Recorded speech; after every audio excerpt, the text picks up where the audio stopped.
का शाळा अशा होता का? 7वीपर्यंत खापराची पाटी होती आणि खापराची फुटली की पत्र्याची घ्यायची. पत्राची शाळा बी अशी नमुनाच होत, पत्राची पाटी बी अशी नमुनाच बाज होती की ती तुका लावल्याशा पुसत होते. आणि दप्तर तर लय भारी. दप्तरामध्ये कधी काय कमी असायचं त्याच्यात? कवटे, चिंचा आणि ते दप्तर घेतलं की एक हाताचा हातात घालायला चालायचा आणि एका हातात अशी चेटी धरून चालायचं. आणि त्यात शाळा सुटली की साऱ्या गावाला माहीत व्हायचं की शाळा सुटली म्हणून. आणि दुसरी गोष्ट त्यात पुन्हा मास्तर जर म्हणला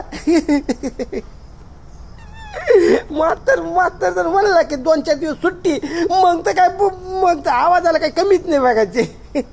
अशी शाळा होती. आता गेले ते दिवस. आता बघायचं म्हटलं की मोबाईल शिवाय काही जमतच नाही.